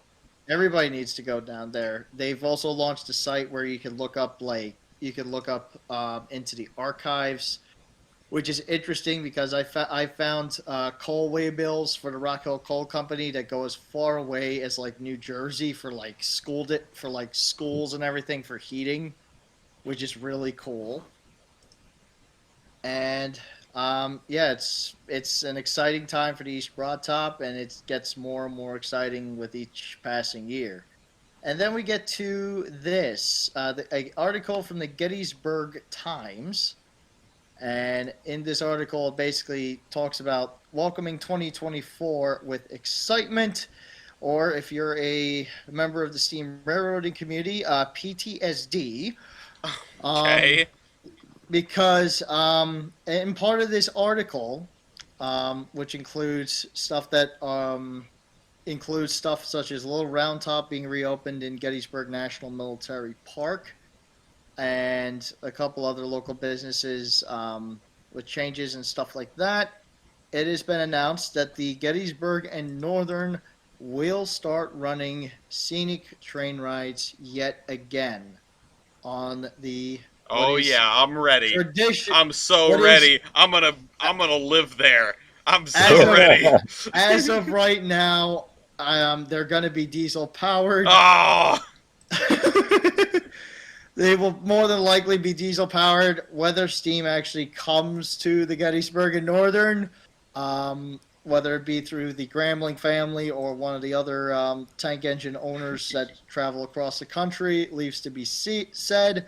But it said the Gettysburg Northern Railroad excursions will take travelers through a small portion of the Gettysburg National Military Park before heading into the beautiful countryside and into Biglerville. This experience is expected to be ready in the final quarter of 2024 and may offer the destination a much-needed evening experience.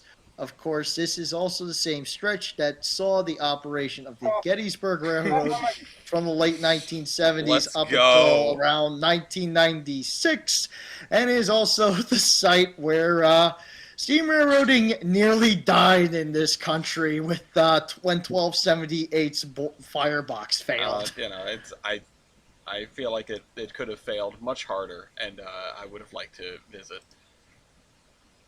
Oh, it certainly could. I But need yeah, to as basic. Ellis D. Atwood died. I need to go out like him.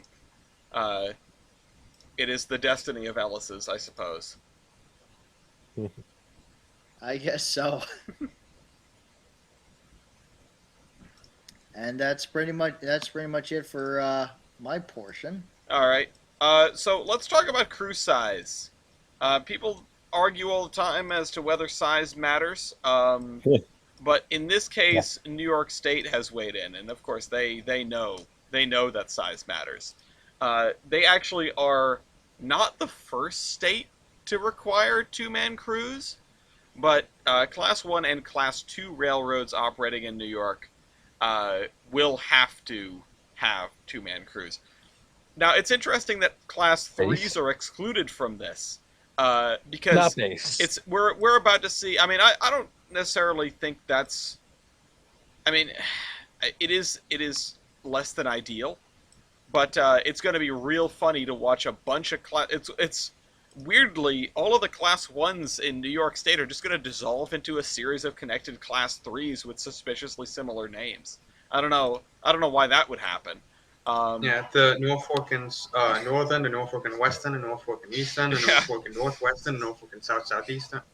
It's the New York Central, the New York Central 2, the New York Central 3, the New York Central 4, and you're finally at Albany.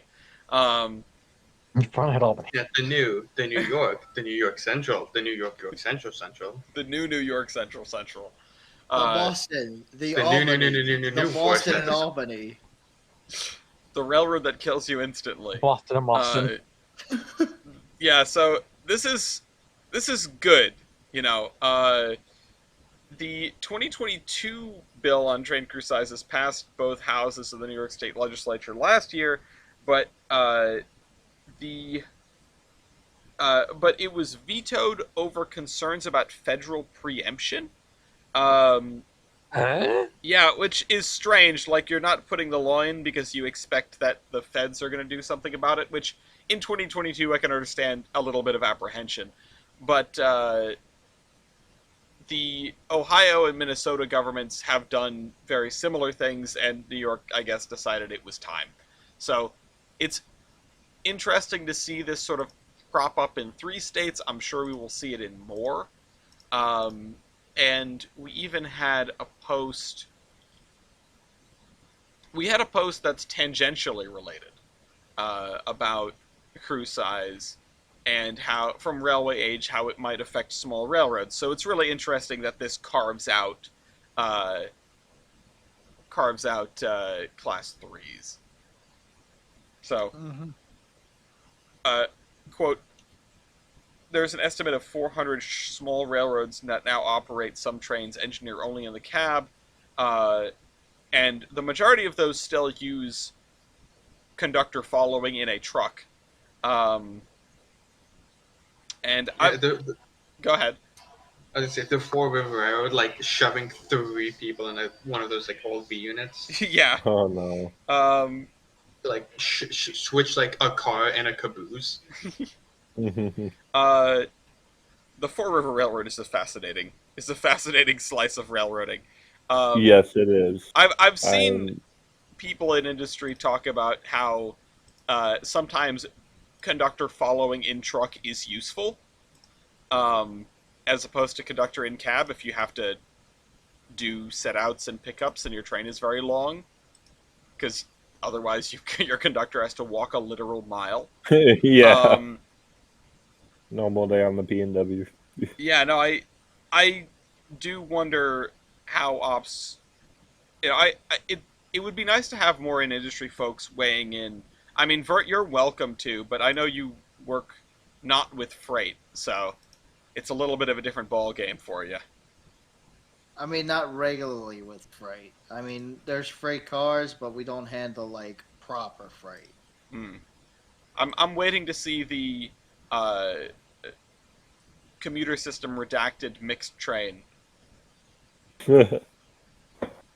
CSX also has, back in October, they made a sick time agreement with the Brotherhood of Railroad Signalmen. So that's another check on the Class 1s treating their employees atrociously. It's nice to see some sick time existing. I don't really have the details on all this, but because of, if we look back to 2022 and early 2023 with the strike possibility and things like that, it is nice to see these things that the employees were asking for have percolated through without having to shut down the entirety of the nation's railroads. I mean, there's still a lot to be desired. I'm sure there is. I mean, I don't. What's the word? I don't doubt that the conditions are still suboptimal, but at least the railroads are budging, you know? If we roll back the clock a few years, it really felt like the Class 1s weren't going to give an inch. That things were going to have to get way worse before they got better. But Well, when it starts becoming harder to find employees to replace retirees, they'll start budget. yeah. Anyway, does anyone have anything they want to toss in regarding these discussion topics before we move to wrap up? I Not can't really. think of. I can't think of anything really. All right. Well, I mean, no, go well, ahead. hang on. It's strange that the bill for New York requiring two-man crews that it passed both houses but gets struck down, preempting a federal ruling. Well, I mean, wouldn't it be safer to pass it in at the state level, and if the federal if the federal level says yes or no, then uh you could use a 10th Amendment argument saying, hey, within our state borders, we have to have at least two people on the train. Yeah, and It's just safer to do that. I would think so. I would tend to agree with that assessment. I would have to wonder if there was some sort of internal politicking that we didn't see, or if maybe New York State was that they didn't want to be the lightning rod for everything that was going on around crew size at that point in time. They didn't want to be the guy in the protracted legal battle that they were worried about would follow. So, I do think that they should have just pulled the trigger, because it would have solidified this thing earlier, and it may have been some leverage for a lot of people. But Yeah, I guess they just didn't want to be that. Yeah, I don't get it either. Especially there is a separate. New York actually does have a. They do have a law in regards to how bright the markers of a train have to be. Really? Read into. Yeah, there is a special instruction in a couple rule books, including the one I have, that say there has to be a certain brightness to Like- them in order for Like- for a train to operate in New York. Like a lumen level? Like, is there a way to Yes. test that? It's like a lumen, or like I think it was old style, like candles at some point, because candles is apparently a measurement. That is a measurement, of yeah. brightness. It with is, the- yeah. Americans the will use thumb. everything but the metric system. Is lumens metric? Hang on. Yeah. That's what I was gonna ask. Is a lumen metric? What is a lumen? That doesn't help me. Lumen unit.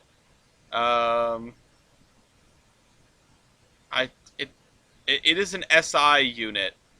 I don't know what the metric version of a lumen is. I don't think there is. I don't know. It's just primarily aluminum instead of. So I think it's SI, but I think it's. Oh wait, SI is.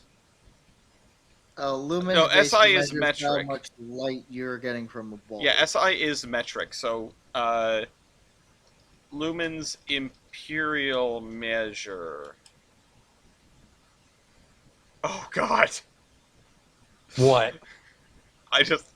I found a new favorite unit. What? Foot candles. Yeah. Candles? Foot candles. Foot candles? Foot candles Oh, is the great. imperial No, equivalent. it's Oh Is a my measure of great. lumens per square foot. Jeez. Fellas, it gets worse. It was originally called Candle Power before being renamed. Candle power. Candle power. That's my least favorite superhero. Oh my god, I think we just found the Terminus Candle power. podcast name. That's my least Candle favorite. Power. That's why I say candle power. Robert J. Messina's power candle. Robert Candle Messina's- commutation. Rip. Actually, I have a question for. I have an actual clarifying question. Yes. Is it a minimum or a maximum? I'm looking up the rule right now. Because I need to know if it's like, Basically, there's a New York state law, and it says the last car of a mail work or wreck train shall be equipped with electric markers of sufficient candle power. I was incorrect. It is! Lumens. It's candle power to be visible of a distance of at least 3,000 feet under normal weather conditions. Okay, so it's a minimum. Well, So you was- can legally blind people. Like, there's no law against that. There's no maximum. So if you really want to, I'm gonna you go can down. basically strap like I don't know, like World's 10 of the powerful LED light bars you would put on a Jeep Wrangler Yeah. onto the back of a ballast car, and you could basically blind everybody within like a mile radius of the track. When you're So using your ballast car to light the ballast work. So my previous statement stands correct. If the Americans would use anything but the metric Yeah, system. candle power. Okay. Well, I'm glad we got that squared away. Anything related to the podcast? Do I have anything that needs to be announced? The next episode of Loco Dome will be coming out shortly. Like I said at the top of the show, I did take a little break. It wasn't my intention, but I was too damn busy. Go check out the video that I made with Mark, and know there's another one coming. With another story by me, another bridge-related story. And, Nice. I will thank everyone for watching right here at the top of the show. And just for the record, the current summit conditions on Mount Washington are 6.9 degrees Fahrenheit with a wind chill of -20 and a current wind speed of 44 miles an hour. So, Woo! yeah, it's a nice brisk day up there, or a brisk evening. Yeah. Does anyone have any guesses, or can I have everyone's guesses for the latest train on Amtrak? 6. 6, okay. I'm gonna say, and it doesn't include canceled trains, correct? It doesn't include trains that are not on the map. There is one service disruption. I want to say the Lakeshore Limited for some reason. Okay. Mainly the Boston leg. Well, that helped Northern out last time. Let's see. Is there a Boston-bound Lakeshore Limited on system right now? There is a 49, but not a 48. So try something else. Okay. I would say the Empire Builder then. Okay. Which one? I'm gonna say the Eastbound. Okay. Alright, so I've got one for the eastbound. I've got one for 6 and one for 8. Oh wait, I'm gonna say the southbound Coast Starlight because I heard they died yesterday. Oh, no. Okay, let me go find them on the map. Alright, Oh so... well, when that they died. Yeah. Alright, I've got 8, 6, and 11. Dean?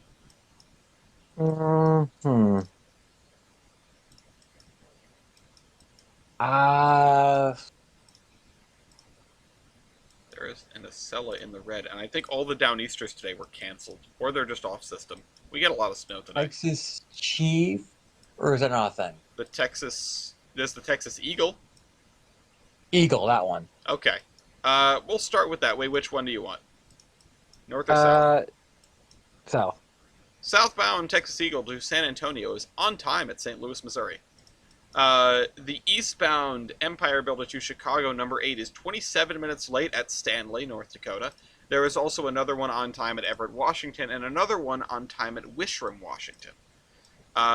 Train number 6 is 1 hour and 11 minutes late at Denver, Colorado, as we speak. There is also one heading towards Chicago that is 1 hour and 17 minutes late in Reno. So it's none of the above. Let me do number 11. Train number 11 is 2 hours and 6 minutes late at San Luis Obispo, California. Okay. It is not the latest train on Amtrak. There's another one that is 34 minutes late at Eugene, Oregon. Those are not the latest train on Amtrak. There is currently a northbound Coast Starlight, 3 hours and 18 minutes late at Portland, Oregon, but that is not the latest train on Amtrak. There is currently a 1 hour and 45 minute late Lincoln service, that's not the latest train, nor is the service-disrupted city of New Orleans, which is 1 hour and 39 minutes late. There are many rip. red trains along the East Coast due to the snowstorms. However, the latest train on Amtrak is the number 7 Empire Builder to Seattle, 5 hours and 4 minutes late at Malta, Montana. Damn it, wrong direction. I know, you got so close. I was holding my breath when you were picking the direction. But that is the latest train on Amtrak. There is still some chaos on the East Coast, but it's not quite that bad. What is the current score of the Dolphins game East? 14-7 Miami. 14-7 Miami. All right. Miami. Milky, you get the first one because I gave you a point. I also should have given Vert a point for doing terrible things to the discussion topic. So I'm gonna move Vert up. And Yep. Milky, what is this incredibly cool thing? It is a 3D printed Lego turntable. That's Yeah. awesome. Yeah. That's awesome. Send that to Leibold. Yeah. Vert, what do you have? What is your termination? Go follow. I didn't think that was the word that was going to come second. Go follow the PU Tower Group. I just said fumble the ball. They go follow the PU Tower Group. They are the guys that offered the camera that's live streaming to YouTube. Real cool guys. I know a couple from that do work over there in an LKV. Highly recommend checking out the tower when they have an open house. I love me a good signal tower, so I might have to pay them a visit at some point, even if I'm not close at all. Let me punch in that for Vert. And East? Well, considering we just had a fumble sack against Josh Allen, Miami has the Dolphins, the greatest football team. I don't know about that one, but, you know, you're doing pretty good right now. Dean? I have nothing. Okay, I'll just leave that. I will say I cannot say enough, actually, how much I'm looking forward to the Big E and seeing everyone that is going to show up, and the chaos that will, of course, undoubtedly ensue. I'll say We again... doing it live? I will say again, you can come visit us. There will probably be like a dozen horsemen milling around the show, in and out of the Providence Northern booth. Lafayette will be there if anyone wants to meet him on Saturday. And and I'm sure there will be many wonderful stories coming out, especially after we raid the Providence Northern on Saturday night. Yeah. And for everyone that is coming, for all the horsemen that are coming, don't forget, $25, get your Yankee Swap gift at the Big E on Saturday. We'll do the Yankee Swap at the PN that night. Yeah. So, with that, thank you all for joining me on this late Sunday evening. I'm trying to drop the facade for a second. And thank you, Stephen West, for running the Loco Base. I'm sorry I need to respond to those emails. And, thanks to the viewers and everybody else, and thanks to Heist for having me on his show. So, I don't actually remember how I'm supposed to end this, but I really need to, so goodbye. Oh, right. In case of emergency, call Conrail. Bye-bye. Bye bye. Bye bye. Bye.